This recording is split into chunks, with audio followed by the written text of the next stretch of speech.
Parce que dans les profondeurs de ta sainteté, là, tu regarde ça.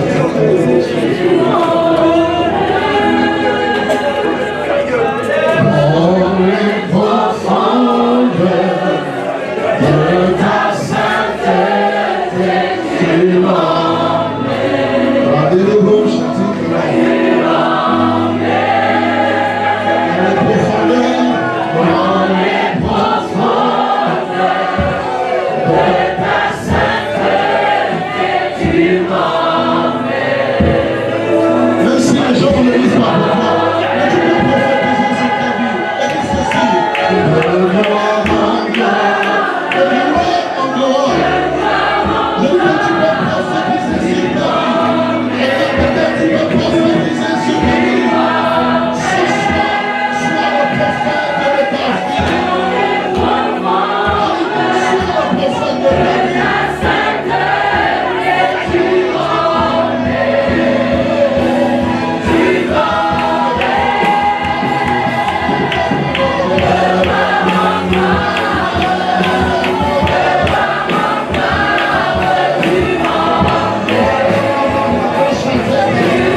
Seigneur ne fait pas toujours la même chose.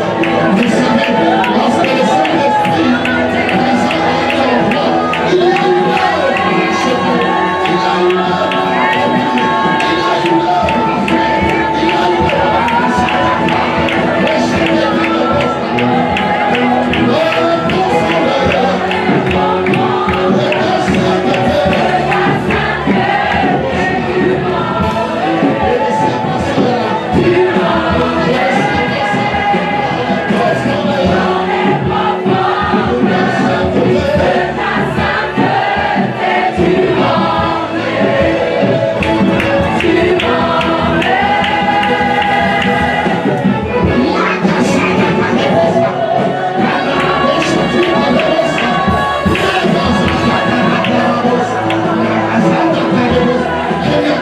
Sois le prophète de ta vie ce soir.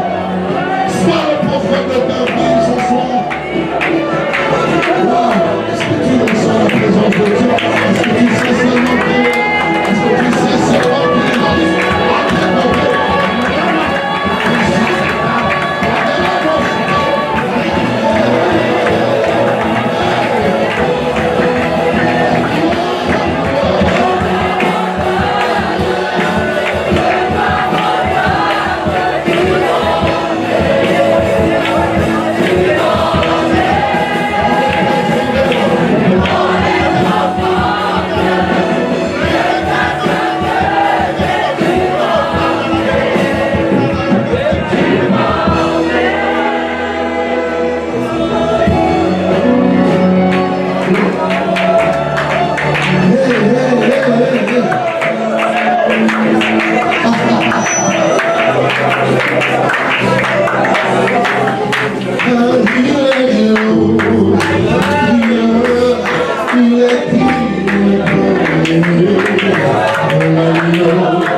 Vous allez bon.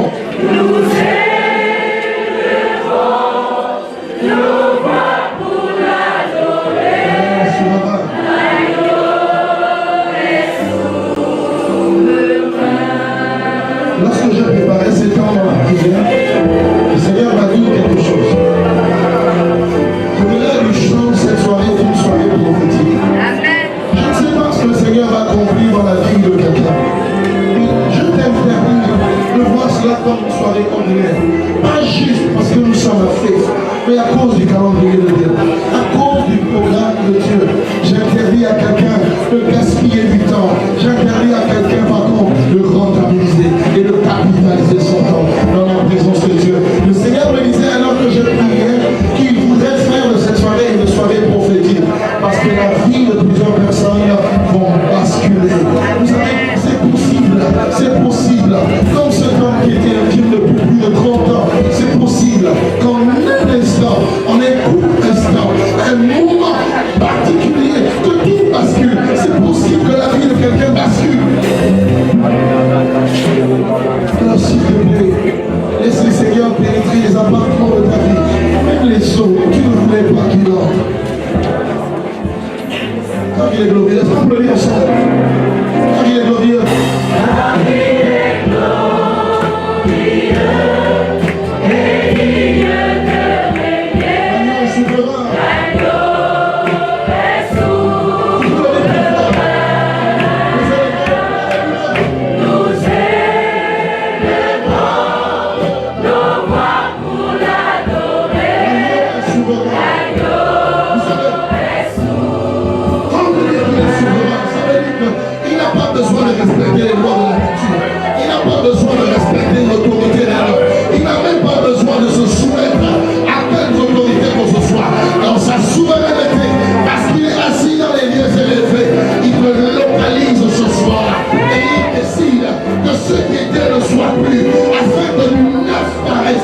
Sur ta vie. Si tu m'avais compris, tu m'aurais donné Amen ce soir.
prophétique par la révélation, nous avons besoin de l'instruction pour la prochaine étape. Quelqu'un a besoin d'avoir les instructions du Seigneur pour la prochaine étape de sa vie. Et parce que Dieu n'est pas soumis en ton temps, encore moins en ton emploi du temps, il est soumis à son temps. Amen. Ce soir, mon ami, c'est une soirée prophétique. Il suffit juste de changer ton regard. Laissez Dieu prendre tes attentes ce soir. Alléluia. Alors aujourd'hui, nous sommes à sortir une soirée de célébration parce que Dieu nous a fait beaucoup de bien. Il nous a fait beaucoup de bien. Nous sommes en ce lieu pour une convocation assez particulière. C'est la première convention des ministères Faith Ministries et nous avons pour cette occasion reçu les éminents serviteurs de Dieu qui ne sont pas des personnes ordinaires pour nous, mais qui comptent. Vous savez, dans votre vie, il y a des gens qui rentrent, qui vous mènent vers le haut, tandis que d'autres vous tirent vers le bas. La sagesse voudrait que toute personne de votre environnement qui à chaque fois à votre contact vous tire vers le bas, la sagesse voudrait que nous vous en séparons. Vous avez le courage de dire à quelqu'un, non de garder pour vous, mais de prendre une décision. Parce que vous êtes convaincu que vous ne le grandissez pas ainsi. Mais il y en a, lorsque vous les rencontrez, votre vie prend une autre trajectoire. Et ces hommes ne sont pas des hommes ordinaires. Je crois en la grâce de Dieu dans leur vie. Et je suis entre les mains de l'évêque Laurent Beligo depuis 2000. Et ce soir encore, j'ai réalisé, j'ai essayé de capitaliser ce qui caractérise cet homme parce que le matin, pendant le temps de prière, je disais à quelqu'un, si une personne devait penser à quelque chose qui devait l'amener à penser à toi, qu'est-ce que ce serait? Parce que le référence à Dieu nous a tellement fait du bien ce matin. Il a fait tout son papier, j'ai dit à l'église. Si quelqu'un est assis, il doit penser à quelque chose qui devrait automatiquement l'amener à penser à toi. Qu'est-ce que ce serait? En d'autres termes, quel est le domaine de ta vie? Quelle est la sphère que tu as tellement maximisée au point que tu es devenu incontournable sur cette sphère? Écoutez, je le parle, vous savez, compris mon langage. Je ne parle pas de l'orgueil des hommes. Je parle du positionnement de Dieu. Il y a des positionnements lorsque Dieu vous établit, vous êtes incontournable. En fait, quand on veut parler de quelque chose, qu'est-ce qui devrait amener les gens à se souvenir de vous? Si on ne peut pas se souvenir de vous, c'est que vous n'avez pas encore marqué votre génération. Mais ce n'est pas une fatalité, parce qu'il y a encore du temps. Et ce matin, alors que je priais, j'ai réalisé en fait que l'évêque, je vais dire à l'école de l'évêque Laurent Beligo, j'ai appris le respect du sacré. En fait, il ne me l'a pas dit. Mais parce que je l'ai écouté, j'ai réalisé que tout ce que nous devons sortir de notre bouche doit en faire compter. Nous ne devons pas juste le dire parce que nous avons l'opportunité de tenir un micro. Nous devons prendre conscience de la responsabilité que nous avons quand nous tenons un micro. Lorsque vous lui donniez d'intervenir, lorsque vous lui donnez d'intervenir, même pour 1 minute, il y a une vie. Il va être impacté. Il prend au sérieux, très au sérieux. Et je ne savais pas que dans la vie chrétienne c'était possible. Parce que lorsque vous avez un regard général de ce qui se passe, seulement dans la nation, Vous avez l'impression qu'il y a des personnes qui ont pris la révolution, un temps de servir Dieu, un autre temps de faire leurs choses. Et quand vous vivez aux côtés de ce temps, vous avez l'impression que Jésus revient le même. Parce qu'il vit en se rassurant qu'il ne voit rien à personne. C'est vraiment sa vie. Et j'observais ça loin. Vous savez, on ne vous dira pas tout. L'enseignement d'une vie ne se dit pas, elle se démontre. Et je pense que c'est dans ce niveau d'alliance que l'Église doit rentrer.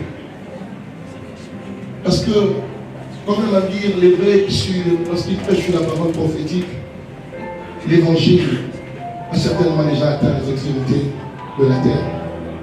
Et il nous parle souvent d'une ville située au nord, en Nouvelle-Zélande, très reculée. Il est estimé que c'est la ville qui est quasiment la plus proche des extrémités de la terre. Et cette ville s'appelle Christchurch, l'église de Christ.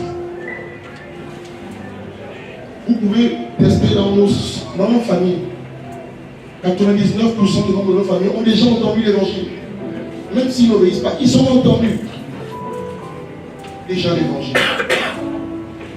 Et lorsque vous allez à Jérusalem et que vous voyez le mouvement évangélique qu'il y a, vous réalisez que l'Esprit de Dieu est parti de là-bas pendant la Pentecôte. Il a embrasé les nations, mais il est fort probable que l'Esprit est en train de repartir à Jérusalem. Parce que ce que vous voyez là-bas, c'est extraordinaire. Ça vous donne envie de servir Dieu avec plus de crainte, plus de passion. Et c'est ce que j'ai appris dans la vie de ce temps. Et j'ai envie de te poser la question de savoir si les gens doivent penser à quelque chose qui leur amènerait autant pour moi à penser à quoi? Qu'est-ce que ça devrait être? Qu'est-ce que ça devrait être? Qu'est-ce que ça devrait être?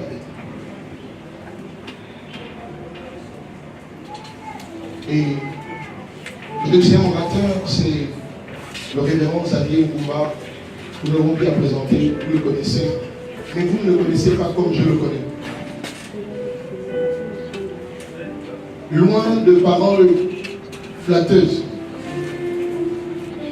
nous vivons encore gentils ici aujourd'hui. Révérend, nous avons vu le déclin que prenait l'église du centre de conjugation des temps sous nos yeux. Et quand nous avons vu la balance être renversée, je ne connaissais pas qui était ce temps. Et je parlais à mon épouse, elle se moquait tout le temps de moi, parce qu'elle connaissait l'homme de Dieu. Et moi je ne savais pas, j'ai dit, non, il faut que j'aille regarder le pasteur là, pour lui dire que non.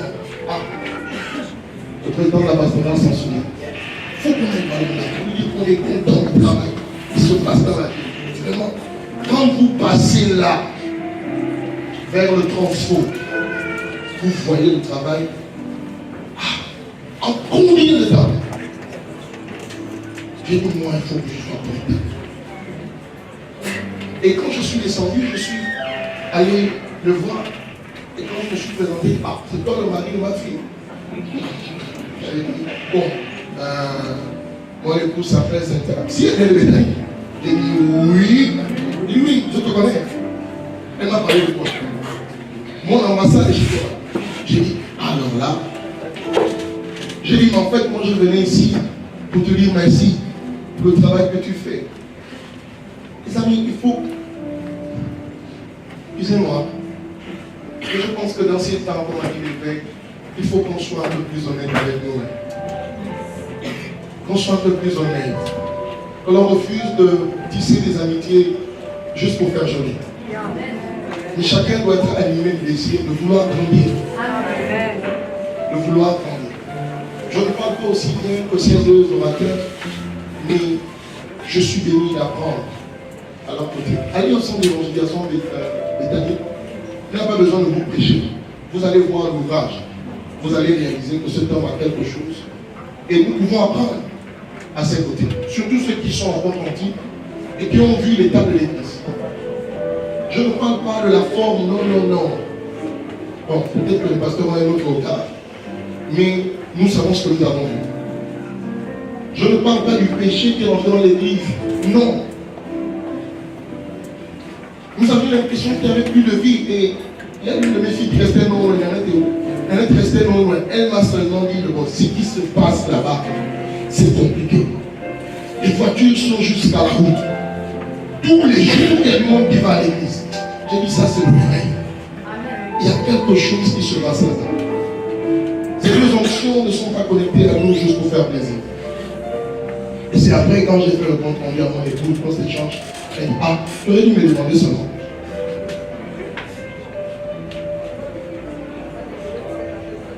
J'aimerais, alors que nous avons été bénis depuis mercredi, vous inviter à tour de rôle pour qu'ils nous disent quelque chose. Est-ce que quelqu'un est d'accord avec moi? Amen. La congélation ne comprend même pas.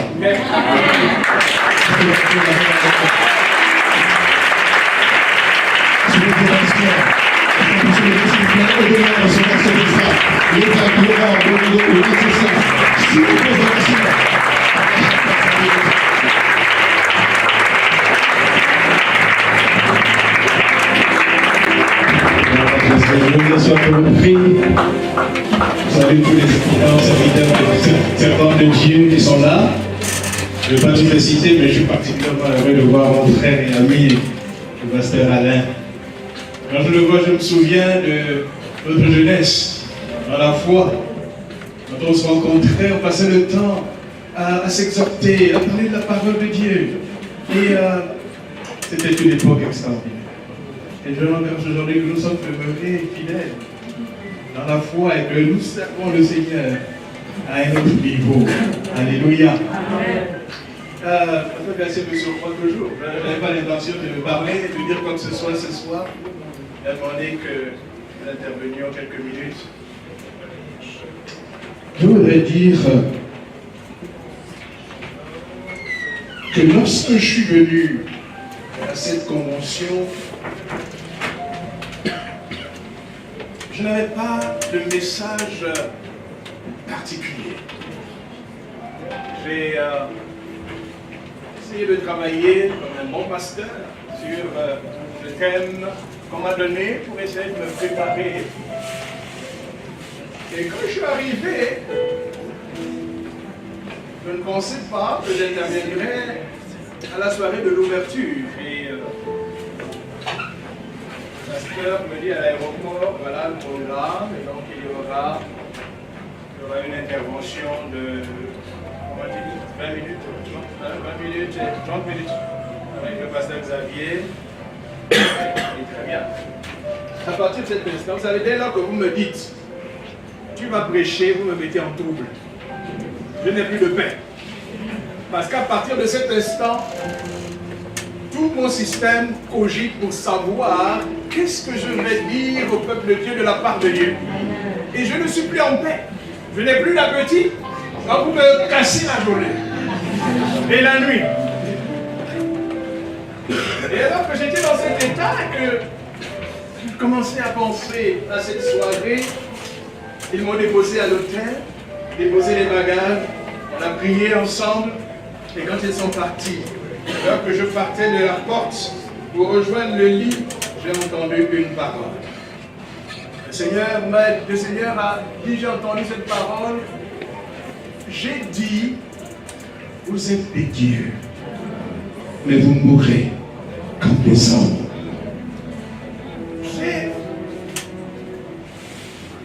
J'ai tiqué, je me suis dit, est-ce que j'ai bien entendu? Et à partir de cet instant, Saint-Esprit a commencé à remplir mon cœur avec cette parole qui était destinée à Faith Ministry. Mais ensuite, j'ai compris que, voyez-vous, lorsque Dieu permet à une église, une organisation de mettre en place une plateforme comme celle-ci, c'est pour que Dieu parle. Et lorsque Dieu parle, elle parle à ceux qui sont là et qui écoutent, mais ce que Dieu dit concerne toute son église. Lorsque l'apôtre Paul écrit aux Corinthiens, il s'adresse aux Corinthiens, mais la lettre de Paul aux Corinthiens nous concerne jusqu'aujourd'hui. C'est pour ça que je pense que ce message est un message qui concerne l'Église du Seigneur, Faith Ministry, l'Église du Seigneur à Port-Gentil, au Gabon, en Afrique et dans le monde. Et je reste convaincu que la même pensée est donnée à plusieurs à travers le monde. Parce que le Saint-Esprit est le même. Et ce que je crois, c'est que Dieu libère cette pensée à cause de ce qu'il est en train de faire et qu'il va faire dans ces derniers temps. Ce que Dieu fait, il ne le fait pas seul. L'Église est son instrument sur la terre pour accomplir ses desseins. Lorsqu'il donne la vision de la vallée des ossements à Ézéchiel, Dieu sait exactement ce qu'il va faire. Mais il appelle un homme qui est rempli de son esprit et il l'appelle fils de l'homme. Et il lui demande, fils de l'homme, ces os peuvent-ils revivre? Alors le fils de l'homme, il est sceptique, il ne sait pas. Et il est prudent, il répond à Dieu, tu le sais.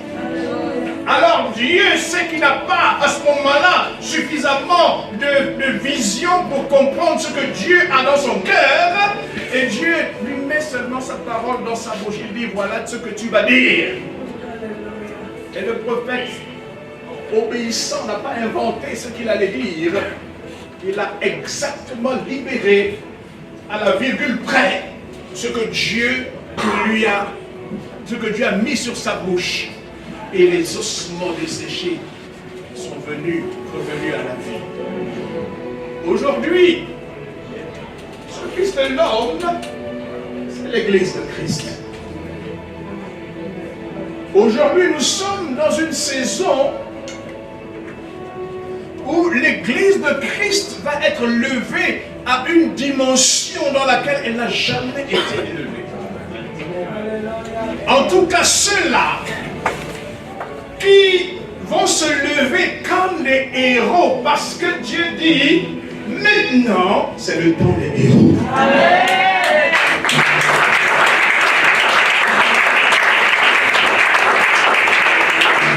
C'est vraiment la parole que j'ai pour chacun d'entre vous. Et je continuerai à proclamer cette parole à l'église partout où j'irai. Nous sommes dans une saison tout à fait particulière. Jésus-Christ est à la porte. Mais il y a encore beaucoup de choses à faire.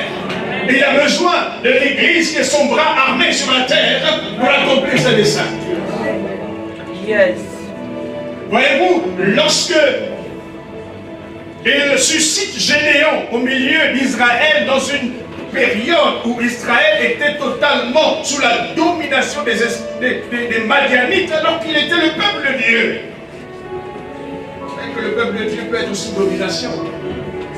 Lorsqu'on n'obéit pas à Dieu, lorsqu'on n'obéit pas à la vision que Dieu nous a donnée. Un peuple totalement sous le joug des Madianites. Ils se cachaient dans les cavernes. Toute leur récolte était pillée, détruite, ils n'avaient rien, ils étaient misérables. Alors ils ont commencé à crier à Dieu.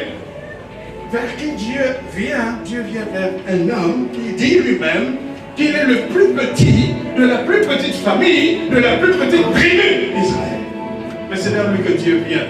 Et Dieu lui dit, tu es un vaillant héros. Amen. Aujourd'hui, je veux que le héros qui est en toi se réveille. C'est pas que le héros qui est en toi se réveille. C'est l'heure du réveil des héros. C'est l'heure du réveil des héros.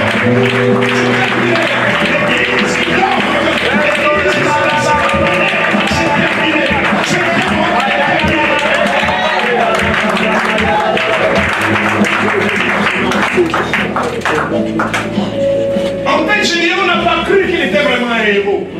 Parce que quand il a vraiment compris que Dieu voulait l'utiliser, il allait rassembler tous les guerriers d'Israël. La Bible dit qu'ils étaient environ 32 000 hommes. Dieu a regardé ça et dit, ok,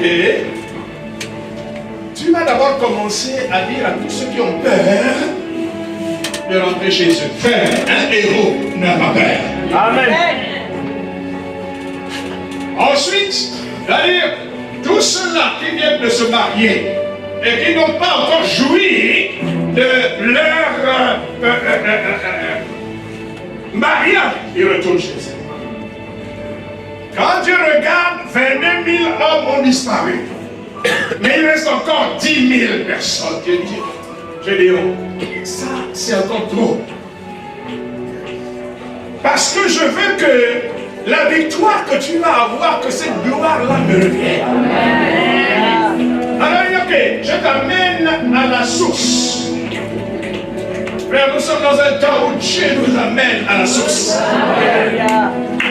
C'est là où il va faire le tri entre ceux qui sont les héros et ceux qui sont le simple homme. Il a dit à Gédéon, ok, tu vas les amener à la source, et là, tous ceux-là qui vont s'agenouiller pour boire et rentrer chez eux. Mais ceux-là qui vont laver l'eau comme les chiens, ceux-là, ce sont eux que j'ai choisis pour combattre avec toi. Au final, ils étaient 300. Ils étaient 300. Voyez-vous, dans ce que Dieu veut faire dans cette saison, ce n'est pas le nombre. Ce n'est pas le nombre. Voyez-vous, les héros ne sont pas nombreux. Dans une génération, on peut les compter. Aujourd'hui, Dieu veut que tu te lèves comme un héros. Le héros ne fait pas cas de sa vie. Le héros ne s'entoure pas de pasteur. Vous allez avoir aujourd'hui dans vos églises des fous. Des fous. Des gens que vous ne comprenez pas. Ils vont se lever pour vouloir tout casser. Comme Samson. Samson est allé chez les Philistins pour aller prendre une fille des Philistins. Les barons disent à Samson, mais il n'y a-t-il pas de femme chez nous pour que tu puisses prendre? La Bible dit, il ne savait pas que c'était Dieu qui était en train de le pousser. En fait, il était en train de chercher la bagarre. Il était en train de provoquer les Philistins pour les exterminer. Yes. Dieu va susciter des exterminateurs. Les exterminateurs du système satanique. Les exterminateurs de tous ceux qui se lèvent contre Dieu. Dans cette nation, la première chose, c'est le plus important. Lorsque l'Égypte va tout battre, tu vas pas tout battre.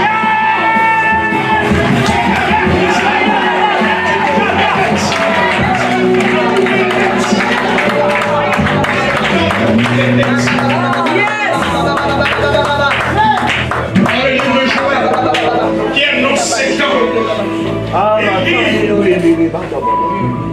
Les héros se réveillent.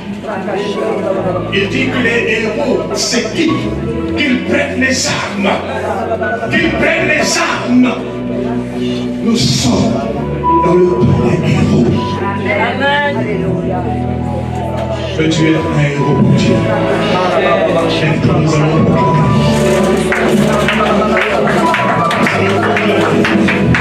il y a un héros qui dort en toi. Il y a un héros qui dormait en Gédéon. Mais tant que l'ange n'est pas venu de le révéler, il ne savait pas de quoi il était capable. Aujourd'hui, Dieu dit que tu es un héros. Il sait ce qu'il y a en toi. Alors j'aimerais que tu déclares aujourd'hui que je suis un héros. Je suis un héros. Le héros qui est en moi se réveille. Le héros qui est en moi se réveille.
Nous sommes proches du retour de Jésus. Jésus ne revient pas comme un petit enfant dans un berceau. Jésus revient comme un guerrier. Il revient comme un guerrier. C'est le temps de la guerre, chers amis. Et ce sont les héros qui font la guerre. Dieu veut une église. Que une église de héros.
Alléluia. Alors c'est vraiment une très bonne chose qu'on se soit mis ensemble. Et je voudrais, asseyez-vous un instant, je voudrais donc aller dans le sens de l'évêque.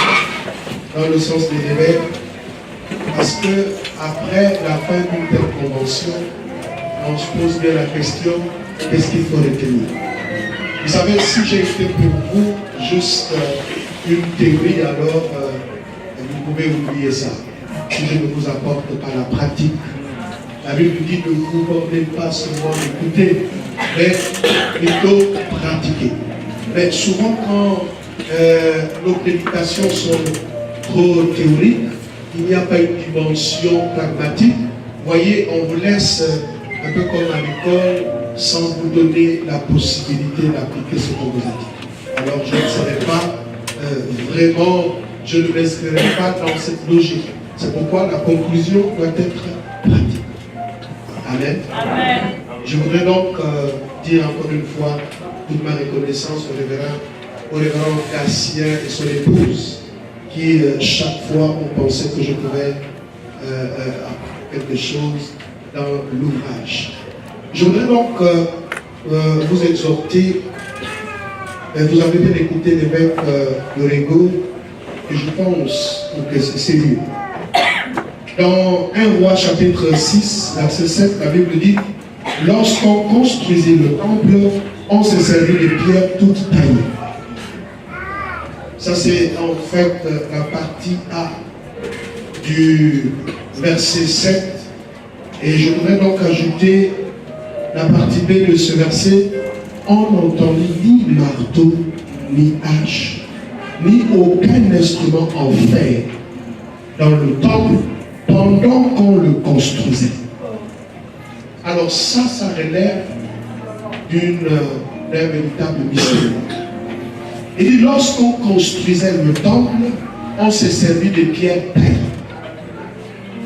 Alors je voudrais, après avoir été dans cette euphorie, pendant les jours que nous avons été en convention, je voudrais dire ce soir, dans la terre, il faut que vous compreniez, pour que quand enfin on termine cette convention, que vous sachiez exactement ce que nous avons voulu vous dire en 7 jours de la convention. La première chose qu'il faut donc retenir quand la Bible dit, on s'est servi de pierres taillées lorsqu'on construisait le temple. Et ensuite, il n'y avait ni le bruit du marteau, ni le bruit de la hache, ni le bruit du fer. Tous ces instruments-là, la question qu'on se pose, ont-ils été vraiment utilisés pour bâtir le temple? Et si c'est vrai, comment est-il possible d'utiliser un marteau en plein chantier de construction sans qu'on ait entendu du bruit? Ça veut dire, je ne crois plus au christianisme actuel. Il y a trop de bruit. Beaucoup sont sur la toile des réseaux sociaux. Tu peux être un grand pasteur sur les réseaux sociaux, ça ne dérange pas, et peut-être faire beaucoup de bruit. Je pense que les gens ont pensé qu'en faisant du bruit, c'est là qu'on rassemble les gens. Mais vous savez, il ne faut pas qu'on tombe dans l'illusion que tous autant que nous sommes, nous constituons cette église. Dieu s'est servi de pierres taillées. La première chose que je voudrais donc vous laisser, pour que vous puissiez comprendre que c'était une nécessité pour Dieu de n'utiliser que des pierres taillées.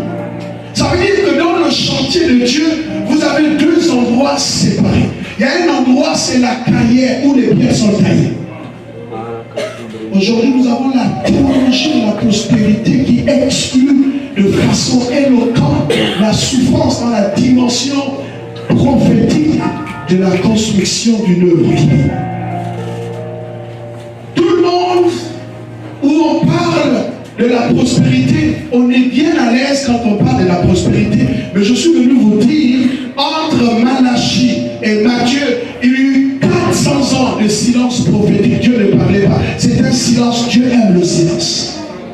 C'est dans le silence prophétique que Dieu construit son édifice. Amen. Vous savez, il arrive dans le chantier de Dieu. Pourquoi il a voulu que les pierres soient taillées à un endroit et qu'elles soient transportées dans un autre endroit réservé pour bâtir le temple? Parce que Dieu veut que dans la carrière où il taille les pierres, que la vie de quelqu'un soit taillée. Je suis en train de vouloir dire à quelqu'un, il n'y a pas de mal de traverser des temps de souffrance, des temps de difficultés. Tu n'es pas dans le péché, mais c'est un temps normal où tu es en train de te tailler. Il te réserve pour la construction de l'église. Pourquoi l'église est faible? Mais parce qu'il y a une croissance qui n'est plus une croissance selon Dieu. On ne sait pas à quel moment tu es devenu pasteur, à quel moment tu es devenu diacre, à quel moment tu es devenu ce que tu es devenu. Non, quelle est ton histoire avec Dieu? David peut te dire que j'ai été dans les cavernes, j'ai été chassé par les miens, j'ai été dans la souffrance, je suis passé par là, j'ai même simulé la folie, il fallait passer par là. Malgré lui, le royal qui était sur sa tête, il devait passer par l'homme de la vallée de la mort. Il faut qu'on ramène dans l'église un rappel qui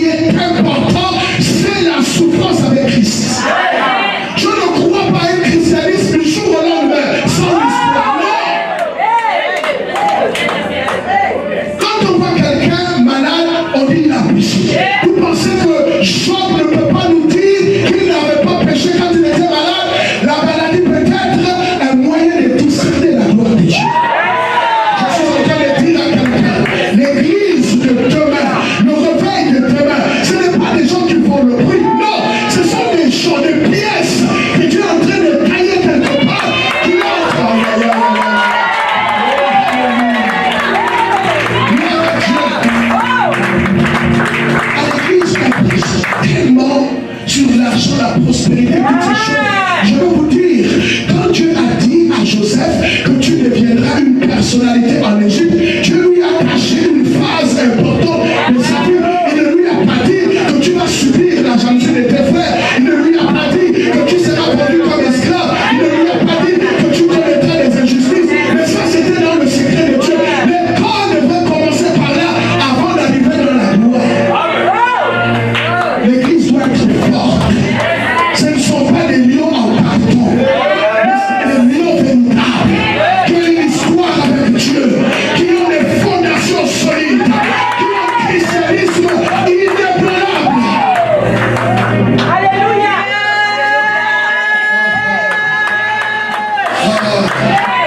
Je suis venu dire à peuple que Dieu est en train de construire dans le silence.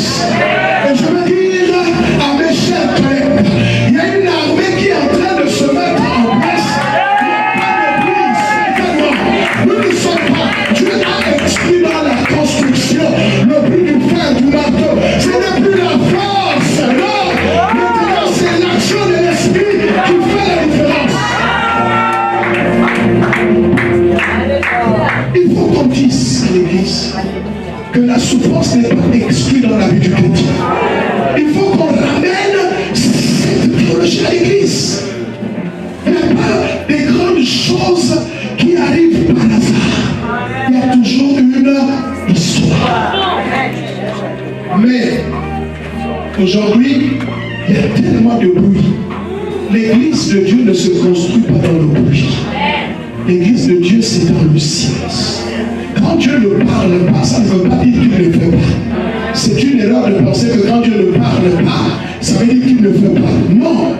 Quand Dieu ne parle pas, c'est qu'il travaille. Il est en train de construire le caractère. Si vous avez vu des gens tomber du jour au lendemain, parce qu'ils n'avaient pas un caractère, un héros a un caractère. Vous ne pouvez pas penser que vous allez prendre des possessions si vous n'avez pas de caractère. Un jour, je passais par...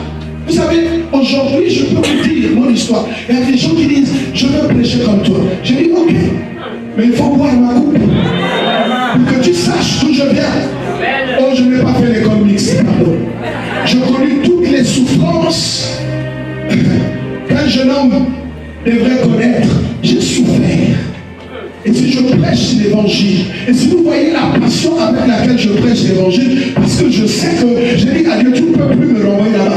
Non, j'ai déjà fait mes classes, j'ai terminé, il faut que j'avance. Mais toi, tu n'as fait aucune classe. C'est pas comme auparavant, quelqu'un peut se lever, il se dit général. Nous, on a vu des généraux sans même aller à l'école militaire, à l'école de guerre. Dieu ne va pas construire l'église de demain avec des gens qu'il n'a pas bâti dans le ciel. Une dame me voit, je passais par des temps difficiles, je n'avais même rien pour m'acheter une chaussure. Elle m'amène à un endroit, elle me montre, dit tout ça, ce sont les magasins de mon père. Si tu as la fille de cet homme, tu as tout. J'ai dit, écoute-moi bien, pour que tu saches que ma souffrance, j'ai déjà souffert. Donc souffrir encore. Quelqu'un qui souffre, vous pouvez encore lui dire quoi? Vous allez me dire encore quoi? Je dis non. Si tu m'as connu, tu m'as appelé à cause de l'onction qui est dans ma vie. Vous savez, je termine en disant ceci. C'est une erreur pour nous de partir des champions, des héros sans leur dire qu'il y a un temps de souffrance. J'entends souvent qu'on a oh, alléluia, alléluia. Amen. Ça veut dire que ce que Dieu dit est vrai. Mais tu dois passer par un chemin. Parce que si tu ne connais pas la dimension de la souffrance, tu ne vas pas apprécier la gloire à venir. Parce que même la Bible dit que les afflictions actuelles n'ont rien à voir, n'ont rien à comparer avec la gloire à venir. Nous devrons avoir une église solide. Aujourd'hui, pour rien, un petit vent, tu dors. Mais quand un grand vent va venir, tu vois, vous savez, je parle ici à FEF, ministère dont la foi est plébiscitée. Vous devrez avoir des racines. Parce que le prix que vous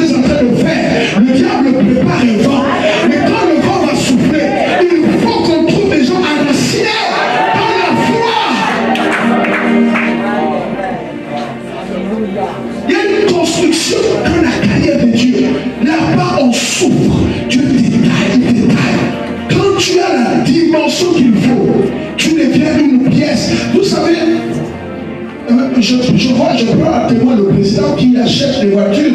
Je vous dis que cet homme a une notion pour acheter des voitures. Mais posez la question, quand sa voiture tombe en panne, quand tu commandes une pièce, est-ce qu'on taille encore la pièce? Non, cette pièce, on dit c'est la pièce du Prado. On la remplace sans difficulté. Il y a des gens, même quand Dieu te prend, tu dis le travail n'est pas fini. Il veut venir t'emboîter, mais la dimension est trop grande. Utiliser le marteau, ça veut dire quoi? Les pierres doivent s'emboîter les unes après les autres. Les pierres, Dieu est en train de te préparer une place dans l'édifice. Je suis convaincu que fin de la nation, il y a une race d'hommes de Dieu qui s'élève dans la nation. Des gens qui n'auront pas à compromettre.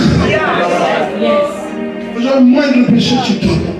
Dès que tu vas le sourire de la femme, tu tombes. Ça veut dire que tu n'es pas encore prêt. Dis à quelqu'un, tu n'es pas encore prêt. Regarde notre personne, dit tu n'es pas prêt. Je vais vous dire une chose. Les bénédictions de Dieu, ce n'est pas avant que tu n'aies fait tes classes. Le jeûne n'est pas un raccourci. Moi-même qui vous dis, j'ai failli mourir dans le jeûne. 25 jours, je n'avais pas encore mangé. J'étais en train de chercher Dieu. Dieu n'était même pas encore arrivé. Mais j'ai entendu qu'il y a quelqu'un qui l'a fait pour 3 jours. Donc le jeûne, ce n'est pas un raccourci. Il faut que ta vie soit un véritable parfum de bonne odeur. Il faut que tu acceptes les temps de souffrance. Si tu es malade, bénis Dieu. Si tu n'as rien à manger, bénis Dieu. Si tu n'as rien pour te vêtir, bénis Dieu. Mais reste là, parce que tu es en train de faire quelque chose. Assurément, quelque chose arrivera. L'onction, c'est un cocktail. Le mélange de plusieurs aromates. Ça veut dire, quand Dieu est en train de faire, Dieu lui-même est le parfumeur. Il mélange, il prend cette plante. Pendant que tu es en train de passer par là, tu es en train de faire le mélange. Quand il a terminé, dès qu'il ouvre le flacon, quelle odeur! Je veux bénir de Jésus. Je suis en train de dire qu'il y aura des gens sur qui Dieu va compter dans cette génération. Il faut être fort. Il faut être fort. Ne cède pas à la première tentation. Toi ne te montre pas. Que les prédicateurs légalistes ne te mentent pas. Qui pensent que quand quelqu'un est malade, c'est alors qu'il a péché. Non, ce n'est pas un péché, mais c'est un temps de preuve. La Bible dit considérez comme un sujet de joie des diverses épreuves par lesquelles vous passez. Quelle est l'épreuve de ta foi? Et je te dirai le niveau de la gloire dans